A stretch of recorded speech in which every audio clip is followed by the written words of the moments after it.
warahmatullahi wabarakatuh. Waalaikumsalam warahmatullahi wabarakatuh. Alhamdulillahirrahmanirrahim. Kita bertemu kembali hari ini dalam pembelajaran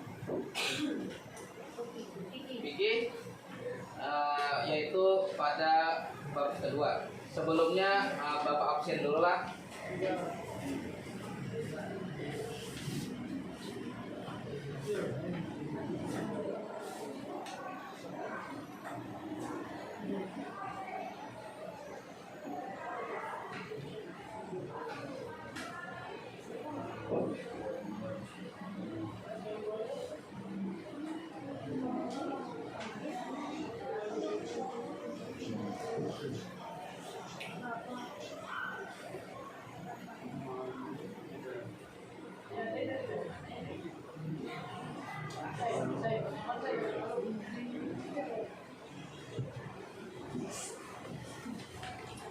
Ahmad Riyad Firdaus, Adisti,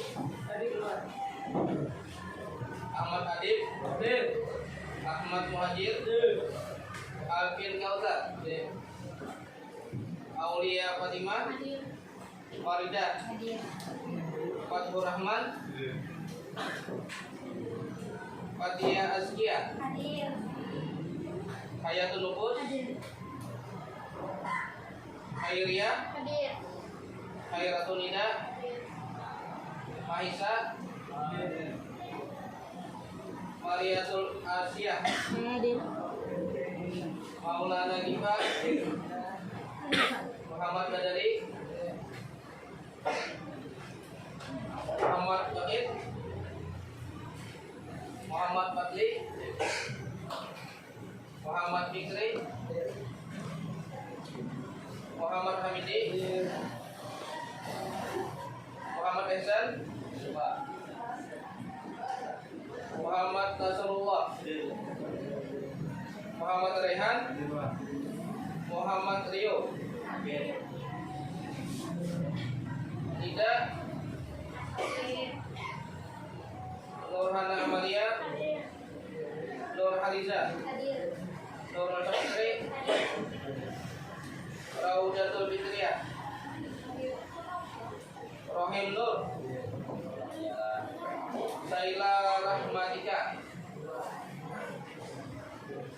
Salsabila, Siti Fatimah, Siti Rahmah. Alhamdulillah hari ini cuma 2 orang yang hadir.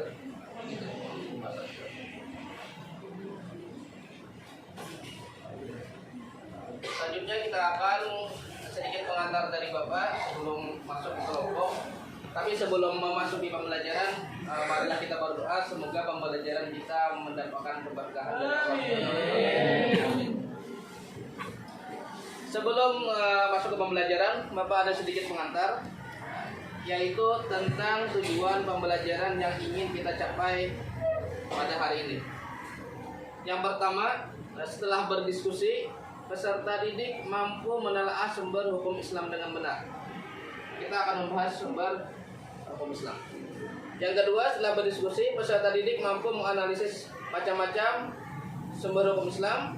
Yang ketiga, setelah berdiskusi, peserta didik dapat menganalisis sumber hukum Islam yang muttafaq. Yang keempat, peserta didik mampu menganalisis sumber hukum Islam yang mukhtalaf. Dan yang terakhir, setelah berdiskusi, peserta didik presentasi dan tanya jawab, peserta didik mampu mengkomunikasikan hasil analisis berupa peta konsep sumber hukum Islam yang muttafaq dan mukhtalaf dengan benar. Ini adalah tujuan pembelajaran kita di bab 2 ini, yaitu masalah sumber hukum Islam yang muttafaq dan sumber yang mukhtalaf. Sedikit pengantar dari Bapak, sumber hukum Islam itu disebut juga dengan suatu rujukan atau dasar hukum Islam,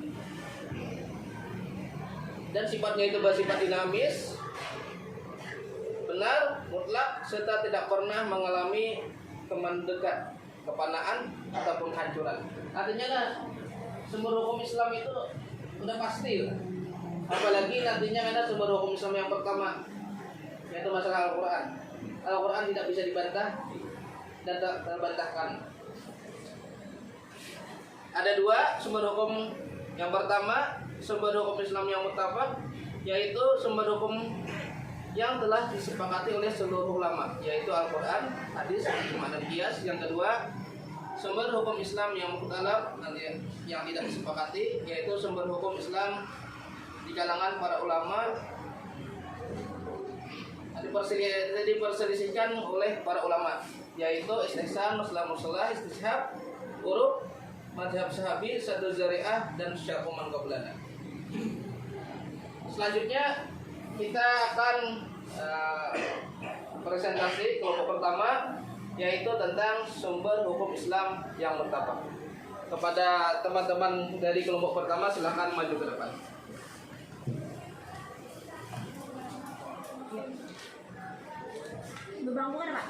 Silahkan bawa kursinya.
Kepada teman-teman yang lain harap diperhatikan dan dipersiapkan pertanyaan apabila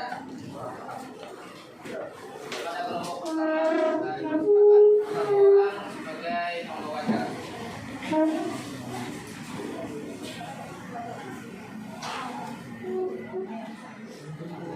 Assalamualaikum warahmatullahi wabarakatuh.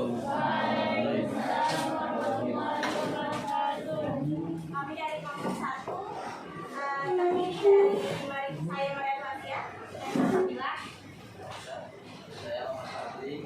ingin mempresentasikan hasil kerja kelompok kami yang berjudul Sumber Hukum Islam yang Mutlak. Pada bisa dijelaskan.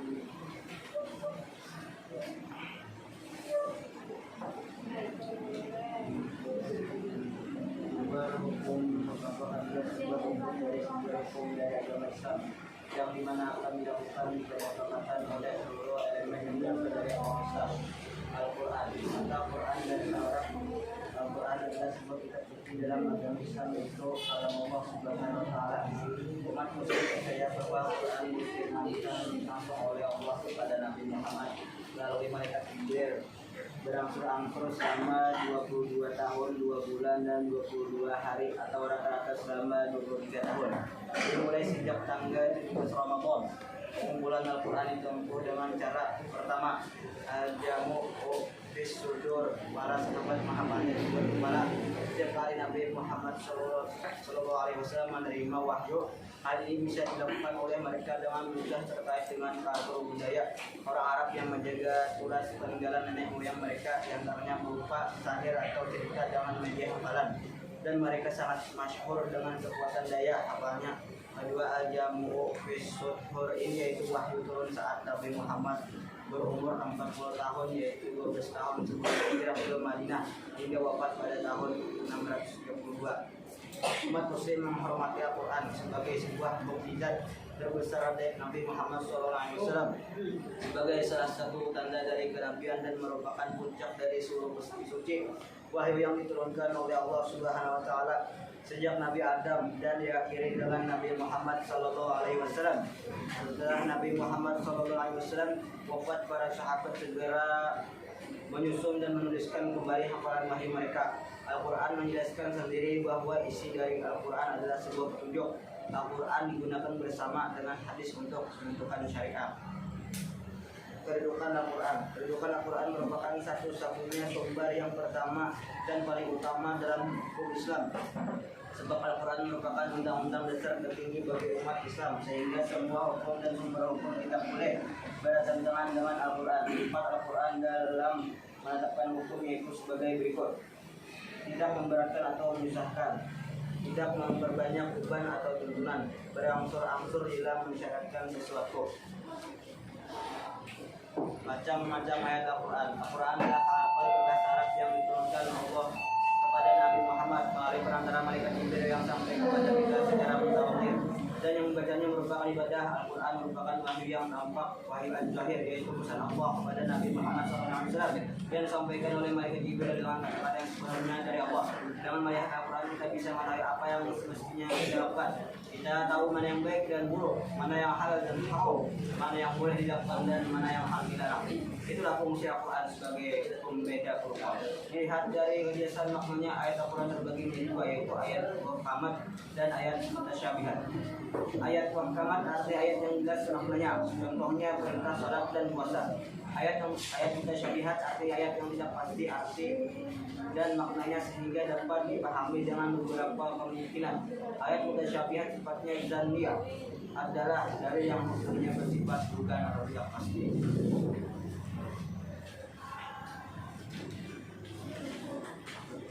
Dua, hadis. Secara bahasa, hadis adalah kebiasaan yang diikuti. Hadis secara istilah adalah segala sesuatu yang datang dari Nabi Muhammad SAW, baik berupa perkataan, perbuatan, pernyataan maupun perbuatannya. Hadis Nabi merupakan penafsiran Al-Quran dalam tafsir atau penerapan ajaran Islam secara faktual dan ideal. Dikarenakan hidup pribadi Nabi Muhammad SAW merupakan wujudnya dari Al-Quran yang ditafsirkan oleh manusia, serta ajaran Islam yang dijabarkan dalam kehidupan sehari-hari.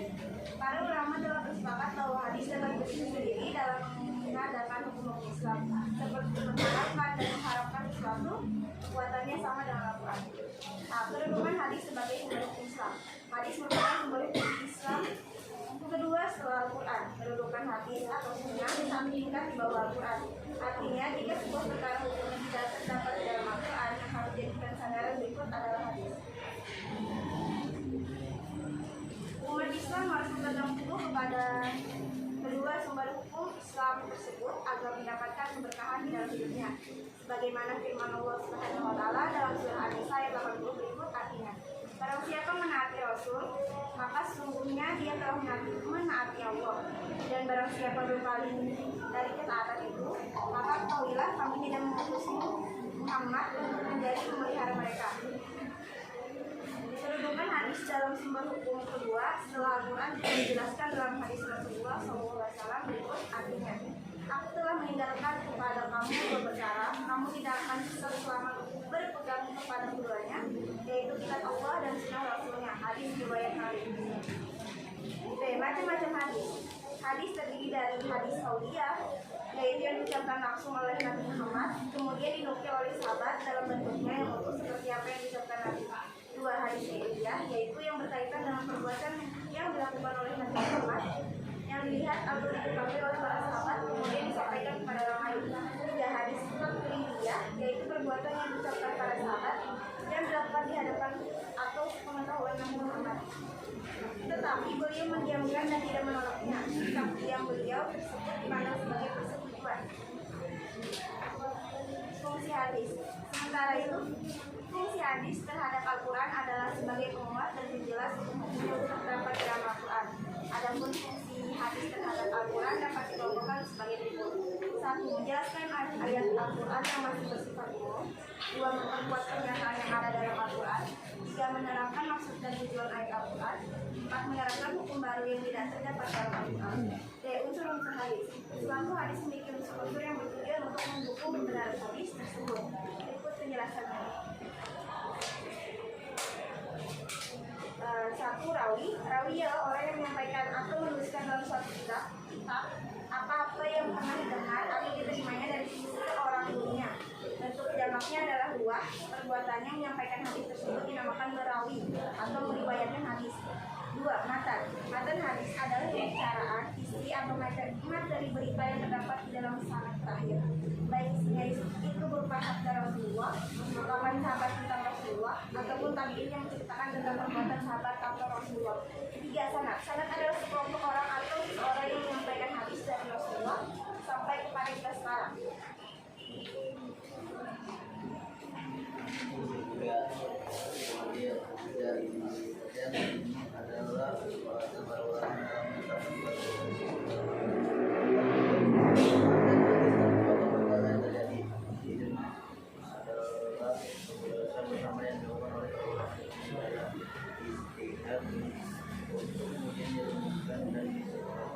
hasil dari ijma dampak fatwa jumhur ulama berpendapat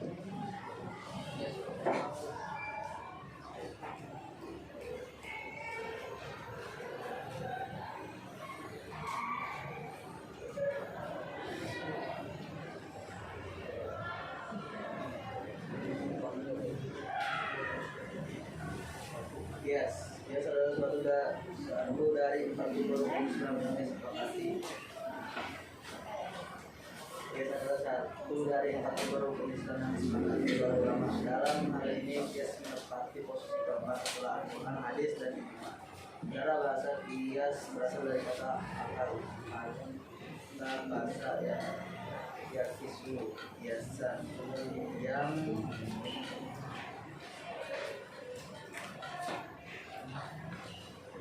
yang artinya pengukuran. Para ulama seperti kias dalam redaksi yang beragam memiliki makna yang sama.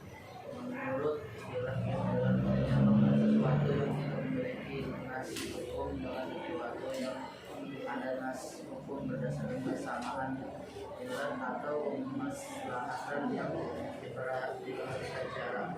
Kias juga dapat diartikan sebagai kegiatan melakukan pada suatu terhadap lain.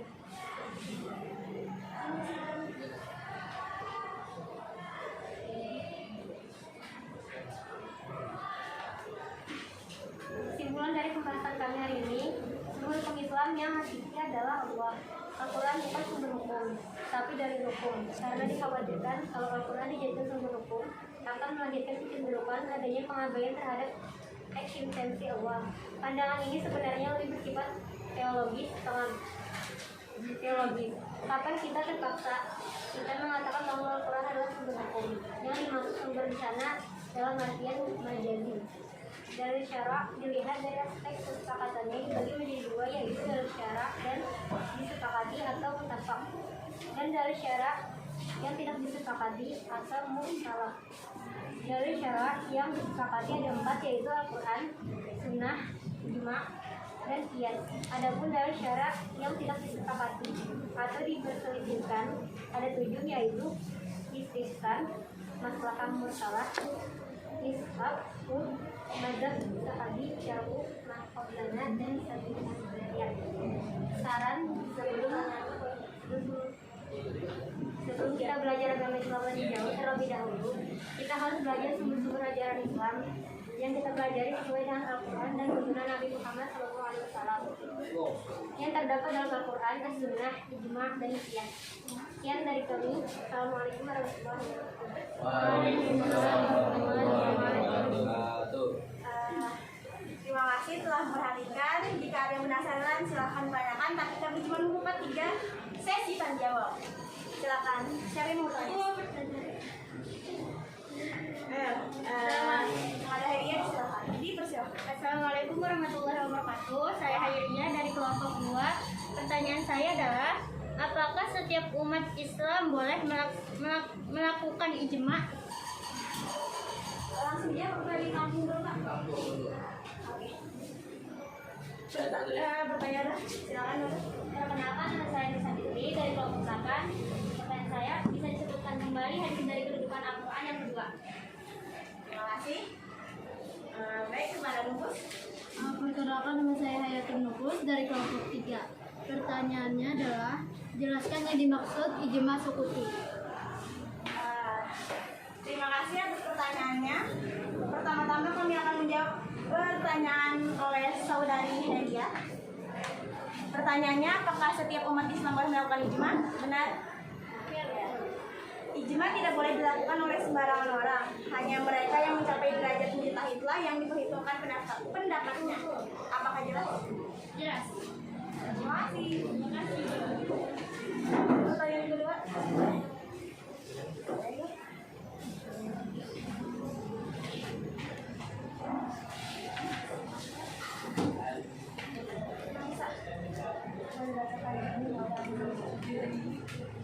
Pertanyaan kedua dari Nur Sakti akan dijawab oleh saudara Maisa. Taraktu fikum amrayn lan tadillu ma tamassaktum bihima kitabullahi wa sunnati rasulih. Artinya aku telah diberikan kepada kamu dua perkara.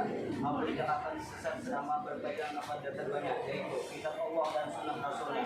Hadis riwayat Bukhari. Apakah jelas? Ya. Pertanyaan ketiga dari saudari Mufus, yaitu pertanyaannya adalah apa tadi? Yang dimaksud ijma suti akan dijawab oleh saudari Bella. Ijma subuhiyah itu para mujtahid seluruh atau sebagian mereka tidak menyatakan pendapat dengan jelas dan tegas. Tetapi mereka berdiam diri saja atau tidak memberikan reaksi terhadap suatu ketentuan hukum yang telah dikemukakan mujtahid lain yang hidup di masanya. Apakah jelas? Terima kasih. Pak. Terima kasih atas perhatiannya. Mohon maaf atas kesalahan yang kami lakukan kalau ada, karena kesempurnaan hanya milik Allah Subhanahu wa taala. Wassalamualaikum warahmatullahi wabarakatuh. Waalaikumsalam warahmatullahi wabarakatuh. Dan kita kasih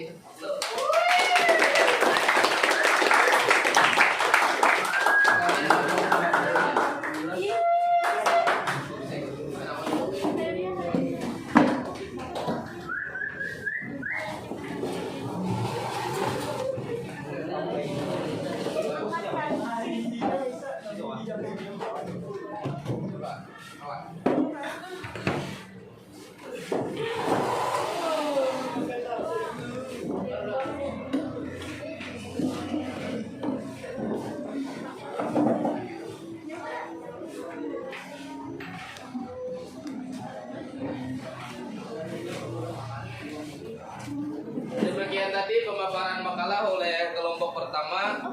Masih adakah yang menjadi unek-unek dari Pian gitu kan? Yang jadi tanya.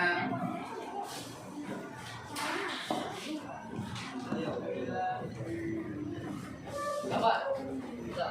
Ya silakan. Di dalam hadis itu ada hadis apa yang paling lemah di sana.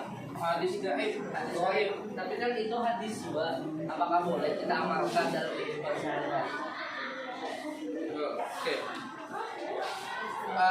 Mazhab ada 4. 3 mazhab mengatakan bahwa hadis gaib itu tidak boleh dipakai. Tapi menurut mazhab Imam Hambal itu boleh dipakai. Karena menurut mazhab Hambali, menurut Sidin, selemah-lemah hadis itu lebih baik daripada perkataan ulama. Artinya yang boleh memakai itu cuma mazhab Hambali. Karena kita Syafi'i dan kebanyakan kita Syafi'i, berarti kita harus memakai yang daib. Daib cuma dipakai untuk pada amal, penyemangat kita beramaliyah. Kata awal dijadikan sebagai ya Pak, Mas kan? Ada yang lain ya? Silakan aja kita ke latihan. Yang latihan krisis. Silakan buka HP-nya.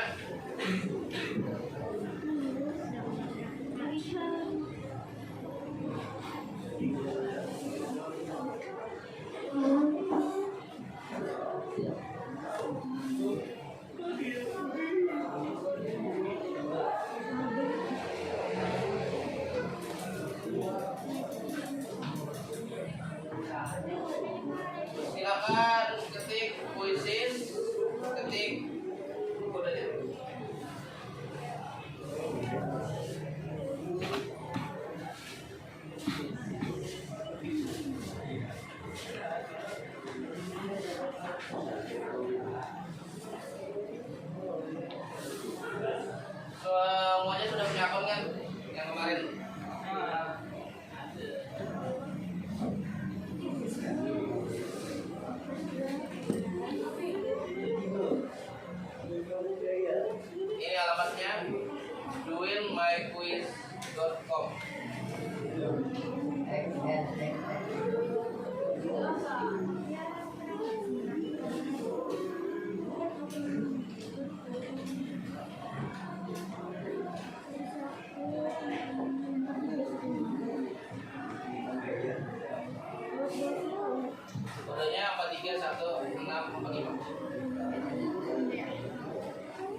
Pak.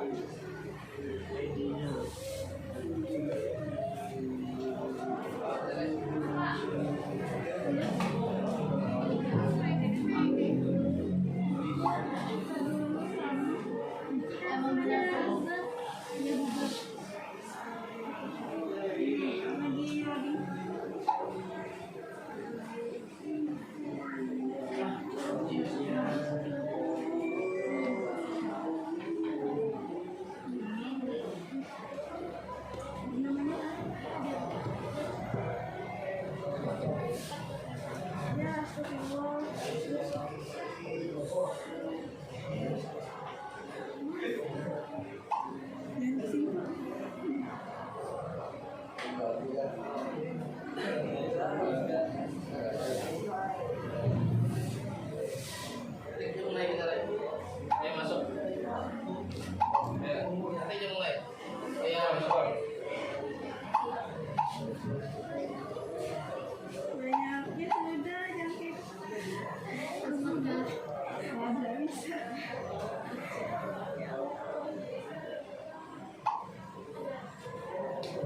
Empat, tiga, satu. Empat, tiga, satu.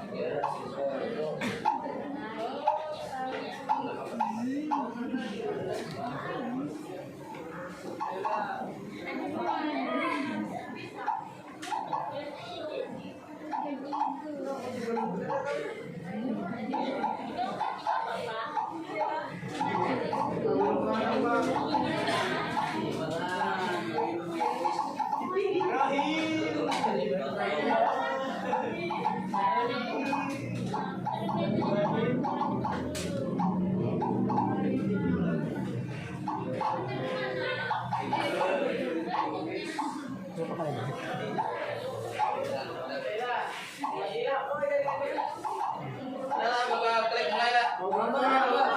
Dari yang belum ya? Bagian.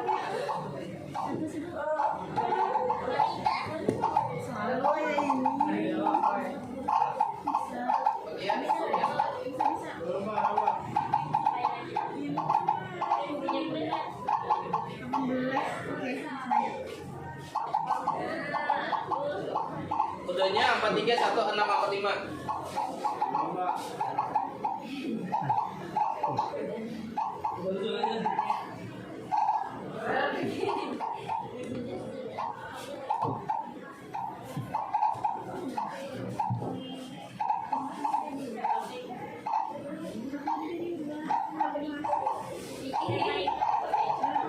Empat, tiga, satu, enam, empat, lima. Ayo bapak mulai.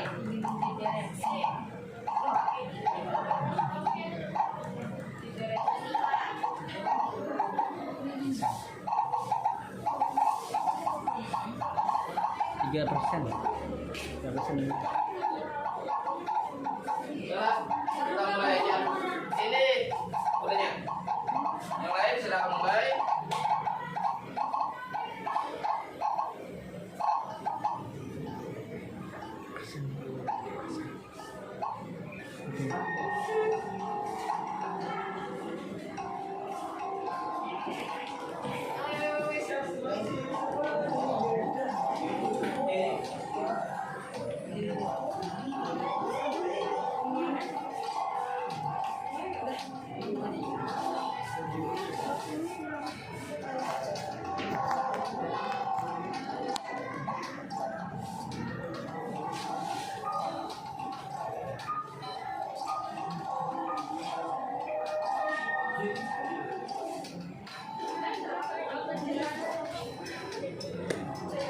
Nama Pak untuk menjawab.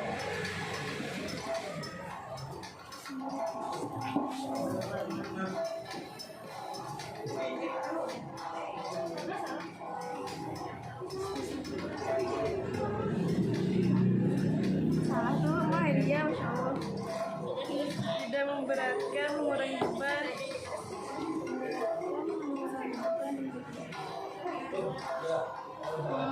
Iya. Sama kita Her. Gimana?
Untuk hari ini sekian pembelajaran.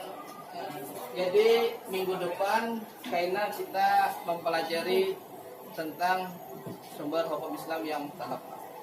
Mudah-mudahan hari ini pembelajarannya membawa keberkahan. Salah hilaf mohon maaf. Billahi taufiq wal hidayah. Wassalamualaikum warahmatullahi wabarakatuh.